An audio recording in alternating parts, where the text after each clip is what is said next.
Olá, meus amores, estamos aí para mais um vídeo. Dessa vez vai ser de teoria geral do processo, tá? Nesse vídeo a gente vai estar falando do princípio do contraditório, tá? É um princípio extenso, então vamos começar, né? Bom, o princípio do contraditório a gente tem estabelecido lá na Constituição Federal, no artigo 5º, no inciso 55, que vem com a seguinte redação: aos litigantes em processo judicial ou administrativo e aos acusados em geral são assegurados o contraditório e ampla defesa com os meios e recursos a ela inerentes. Ou seja, tanto em processo judicial ou em processo administrativo, os litigantes e os acusados, de forma geral, vão ter assegurado o direito de contraditório, né, o direito de contradizer o que está ali no processo. E aí a ampla defesa e os meios que são inerentes, né, ao processo, meios e recursos que são inerentes ao processo. Bom, vamos lá. Princípio do contraditório. No princípio do contraditório, a gente tem aí, né, do princípio do contraditório vai resultar duas exigências. De um lado, a exigência que seja dada ciência ao réu, né, aos executados, né, e aos interessados do processo, da existência do processo. Ou seja, o réu, os executados, os interessados ali do processo tem que ter ciência, né, da existência do processo. Eles têm que saber da existência do processo, isso é óbvio, tá? E também que aos litigantes seja prestada toda a informação, né, do que está acontecendo no processo. Ou seja, os litigantes têm que estar parte do processo. Os litigantes têm que ter conhecimento de tudo que está acontecendo no processo. Então tem que ser dado conhecimento de tudo que está acontecendo no processo aos litigantes, ok? E do outro lado, a gente tem a permissão de manifestação das partes, que elas possam apresentar as suas razões, né, que elas possam opor ao que o adversário está dizendo, ok? Então vamos lá, resumindo, no contraditório a gente tem duas exigências. Primeiro, que seja dada ciência à existência do processo às partes, né? Que o réu, os executados, interessados no processo saibam da existência do processo, ok? E que seja prestada informações do que está acontecendo no processo aos litigantes. Ou seja, que as partes do processo saibam de tudo que está acontecendo no processo, ok? Gente, meu cabelo tá voando aqui porque tá muito calor, então tem que ligar o ventilador, mas vamos lá. E do outro lado, a gente tem que ser dado oportunidade de manifestação às partes, ou seja, as partes têm que ter uma oportunidade de manifestar, de opor contra, né, de se opor contra, ótimo, de se opor ao que disse a outra parte, ao que tá na inicial, ou que a outra parte manifestou, ok? Então, essas são as duas exigências aí que a gente tem no princípio do contraditório, tá? Outra coisa, o juiz ele tem que ouvir, né, tudo que os participantes do processo têm a dizer.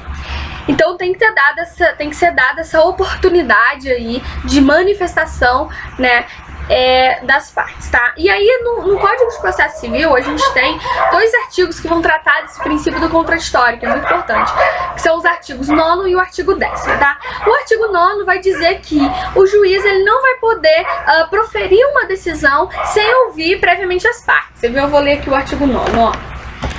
Não se proferirá decisão contra uma das partes sem que ela seja previamente ouvida. Ou seja, o juiz não vai poder dar uma sentença que vai contrária a uma parte sem que aquela parte tenha sido ouvida antes. Então tem que ouvir a parte antes de manifestar a sentença. E o artigo 10º vai dizer que o juiz ele não pode decidir em nenhum grau de jurisdição, seja lá fazer cursal, qualquer grau de jurisdição, o juiz não vai poder decidir sem ter ouvido as partes, sem ter dado oportunidade de manifestação das partes, mesmo que se trata de algo de matéria que ele possa dar de ofício, ok?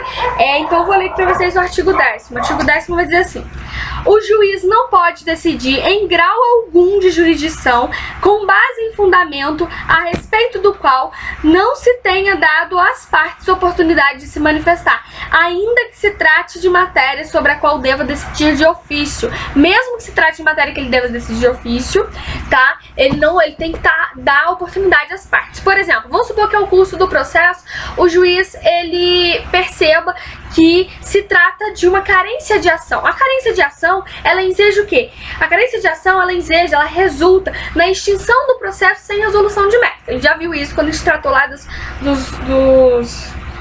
fala? Quando a gente tratou lá dos pressupostos processuais, né?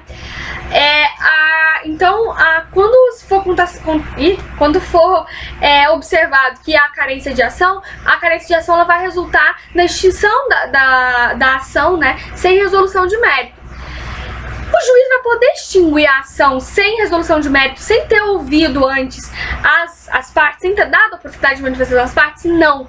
Se trata de uma matéria pública, se trata de uma matéria que o juiz vai conceder de ofício, porém ele tem que ouvir as partes. Aí você fala, mas então o que significa ser concedido de ofício? Significa que, mesmo que as partes, vamos supor, nesse caso de carência de ação, o réu, né, que é a parte interessada, o réu, ele não manifestou, ele não disse para o juiz, olha, juiz, tem carência de ação aqui.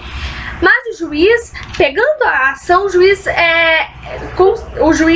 constatou, o juiz verificou, percebeu que se trata de uma carência de ação. Então o juiz vai poder o quê? Chamar as partes e dar a oportunidade às partes de manifestação, mesmo que as partes não tenham dito, ó, juiz, tem carência de ação aqui. Então, quando se fala de matéria que o juiz decreta de ofício, é isso, que mesmo que as partes não tenham dito ao juiz, né, o juiz vai poder proferir aí, ok? Mas mesmo em matéria de ofício, o juiz tem que chamar as partes, tem que dar esta oportunidade de manifestação das partes, tá? Para que as partes sejam ouvidas, ok?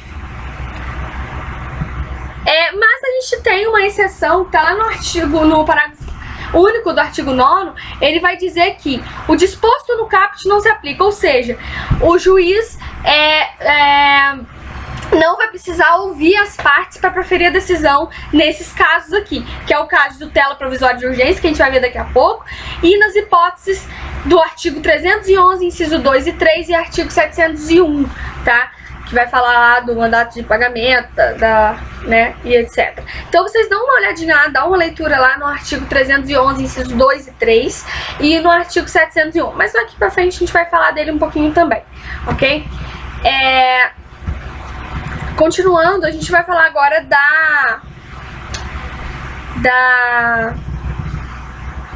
Fala. Ai, gente, perdi. Do contraditório na esfera civil e na esfera penal. As diferenças do contraditório na esfera civil e na esfera penal. Mas antes de prosseguir, tem uma coisinha que eu esqueci de falar. Essa questão de o juiz ter que ouvir as partes, mesmo no caso, né, de decretação de ofício, isso é para preservar o quê? Para preservar a vedação da decisão surpresa, ou seja, que as partes não sejam pegas de surpresa, ok? E outra coisa que eu esqueci de falar também é que se o juiz descumprir as determinações do artigo 9º e 10º, ou seja, se o juiz não observar o contraditório, o que vai acontecer? A decisão do juiz vai ser nula, tá? A decisão do juiz vai ser nula se ele não observou o princípio do contraditório, tá? Porque ofendeu aí o princípio do contraditório. Então, se o juiz não descumprir as determinações do artigo 9º, se o juiz não cumprir, quer dizer, as determinações do artigo 9º e do artigo 10º, né, ou seja, se ele não chamar as partes ali para se manifestar, não dar oportunidade de manifestação às partes, o que vai acontecer? A decisão dele vai ser tida como nula, ok? Peraí que tá voando aqui as coisas. Ok. Agora, quanto ao contraditório na esfera civil e na esfera penal, é bem interessante, a gente tem umas diferenças. Bom, na esfera civil, o contraditório na esfera civil, o réu, ele pode muito bem não se manifestar, ele pode muito bem não querer se defender, ele pode desejar ou não se defender, ok? Agora, na esfera penal, ele tem que se defender, ele não pode renunciar à sua defesa. Se na esfera penal o réu se recusar a se defender, né, se ele dizer, não quero me defender, o que vai acontecer? O juiz vai nomear um advogado, que é chamado de advogado dativo, que é isso mesmo, deixa eu só confirmar aqui se eu não tô falando merda.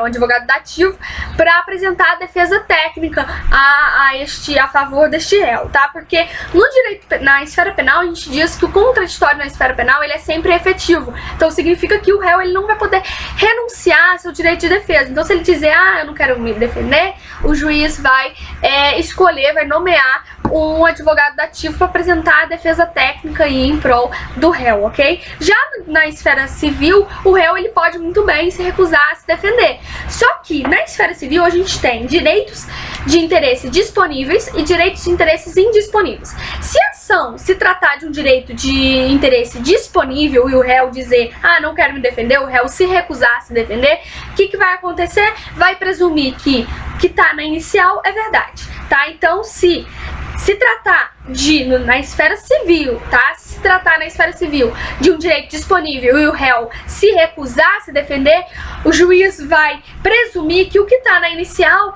é verdade, e aí o juiz pode vir até a proferir aí uma decisão antecipada quanto à lide, tá? Quanto ao conflito, tá? Agora, se tratar de um direito de interesse indisponível e o juiz e o réu vir a se recusar a se defender, o que está na inicial não vai poder ser presumido, não vai ser presumido como verdade, ok? Isso só acontece em casos de direito disponível, de direito de interesse disponível.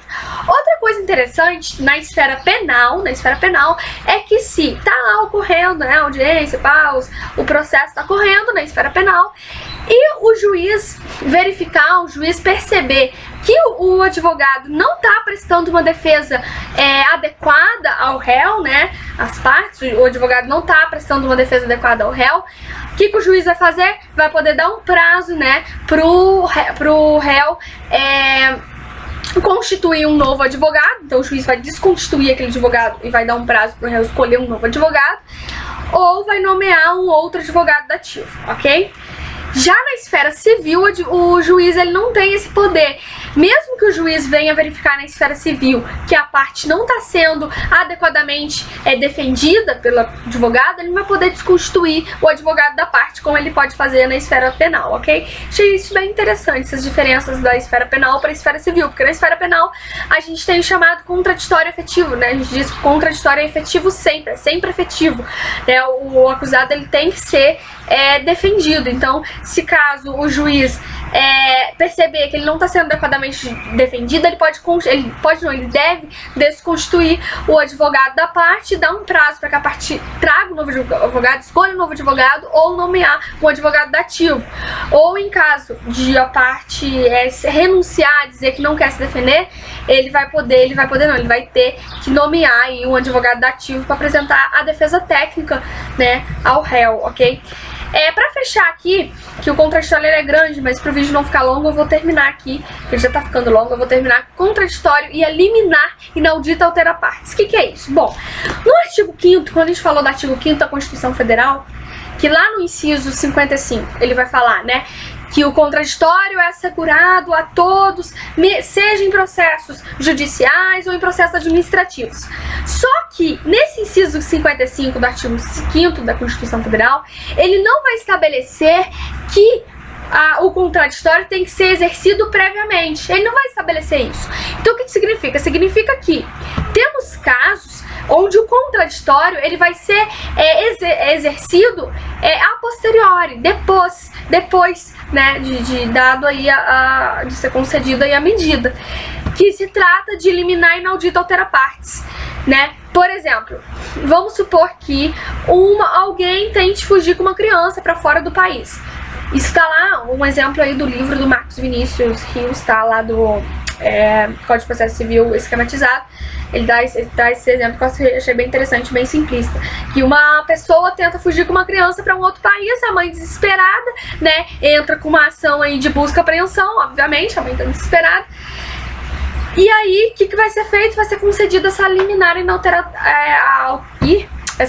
inaudita altera parte. Porque imagine só que a mãe tá desesperada, a criança lá, né, foi raptada, a pessoa tá fugindo com a criança pra outro país, pra fora do país, e a mãe entra com uma ação de busca e apreensão. E aí, antes de ser dada essa medida de busca e apreensão, o juiz tem que ouvir o réu, né, ouvir as partes, dar essa oportunidade de manifestação para depois conceder. Imagina o que vai acontecer. A criança pode muito bem se perder, pode muito bem, como fala? Ter o desaparecimento da criança. Então, por se tratar de um caso de urgência, vai ser dada essa liminar, né, e o réu vai ser ouvido, mas vai ser ouvido posteriormente, tá? Então, neste caso, a gente não tem, como fala, a gente não tem a inobservância, não é que a gente tenha a gente não tenha o contraditório vai estar presente, ele só vai ser feito a posteriori, ok? Ele só vai ser feito depois, então ele vai ser observado, tá? Não tem uma ofensa ao contraditório, porque o contraditório vai ser observado, só que ele vai ser observado posteriormente, depois de ser dada a medida. Por quê? Porque se fosse o juiz ouvir as partes para depois conceder a medida, né, teria um risco aí muito grande, no caso, né, contra a criança. Um risco muito grande de prejuízo aí à parte, tá? E é claro que a tutela de urgência, ela não é essa inaudita altera partes, ela não é a única que vai ensejar o contraditório diferido, que vai fazer com que o contraditório seja dado depois da medida, porque a gente tem também, como eu disse lá mais no início do vídeo, os incisos lá do parágrafo único do artigo 9º, né, que vai estabelecer outras hipóteses, que vai estabelecer as hipóteses do artigo 311, do inciso 2 e 3, e a decisão do artigo 701, que vai tratar lá do mandado inicial de ação monitória, tá? Então, a tutela de urgência não é a única. Aí vocês, como eu disse, dá uma lidinha lá no 311, 2 e 3 e no 701 que vocês vão entender. Porque se eu for ler aqui, vai ficar desgastante e chato. E o vídeo já tá ficando longo. Então, eu ainda tenho algumas coisas pra falar do contraditório, tá? Eu quero falar ainda do contraditório à execução civil. Eu quero falar do artigo 332, que também é bem importante. E do contraditório à prova emprestada. Só que se eu falar aqui, né, o vídeo já tá ficando longo, então eu vou fechar o vídeo por aqui. No próximo vídeo eu trago essas outras temáticas, ok? Qualquer coisa, qualquer dúvida, podem estar perguntando aí, questionando aí nos comentários. Comentários saem pra isso, eu estarei respondendo assim que possível. Vou deixar também na descrição do vídeo meu e-mail, tem gente que tá entrando em contato, pedindo material, pedindo indicações, a gente tá trocando informação, ok? Então podem estar entrando em contato, minhas redes sociais também vão estar na descrição do vídeo. Podem entrar em contato que eu vou estar atendendo, né? A gente está trocando experiências com maior prazer, tá? Então até o próximo vídeo, espero ter ajudado, espero ter sido útil. E como eu disse, os comentários estão aí pra gente continuar a discussão, para que a discussão possa ir além do vídeo, ok?